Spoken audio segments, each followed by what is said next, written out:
Would you believe me if I told you that employee engagement, the emotional and psychological commitment that people bring to their work, that it actually went up during the global pandemic here in the US?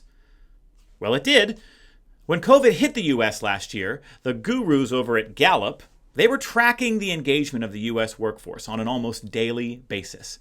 And it may surprise you to hear that in those first weeks of quarantine, when we were all scrambling to homeschool kids and work from home or facing layoffs and just trying to keep our families safe, engagement at work increased. In fact, it even reached a record high a few times in June and July. Do you remember last summer? The one where we were all watching Tiger King and everybody in the neighborhood got a puppy? But think about what was happening in workplaces at this time. Leaders were engaging in the very behaviors that we know fuel employee engagement. Bosses were committed to more frequent communication and information sharing. They were providing increased flexibility to employees with regard to their work arrangements and responsibilities. And whether you spent your days covered in PPE or sitting in Zoom meetings shouting, "You're on mute," teams of all types and sizes were coming together, and they had to rally to get through so much stress and uncertainty. Oh, and the interactions that bosses were having with their employees at this time, they were centered on the employee, on what that person needed to be successful, not the priorities of the manager or the demands of the organization. In the midst of the biggest disruption of our lifetime, bosses were focused on creating the conditions for their employees to be at their best. And it worked.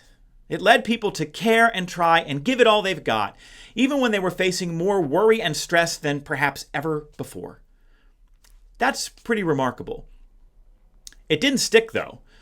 When summer turned to fall, we saw that engagement number start to tick back down. That shouldn't be a surprise either, because once these new work arrangements became the new normal, leaders pulled back. They communicated less often, they became more rigid around roles and responsibilities, and they were providing affirmation and support and encouragement less frequently.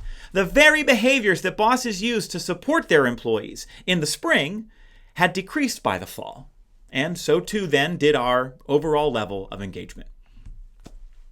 There is a clear lesson here, but it's one that contains nothing new. We've known for years that what leads employees to give it all they've got at work are a handful of things mostly delivered by their bosses. When employees feel informed, cared about, and part of a team doing important work, they thrive. When bosses manage individually, meeting people where they are, employees respond with commitment, even when facing stress and distraction. If you want to get the most out of your teams in the future, we've got to keep doing the things that were necessary to support our people in the recent past. So think carefully about what you were doing last year and make sure you keep doing it next year. Remember, commitment comes from better bosses. To help you boss better, check out our Boss Better Now podcast, which is available wherever you listen to podcasts. Or to subscribe to our Boss Better email newsletter, visit bossbetternow.com. Thanks for watching. See you next time.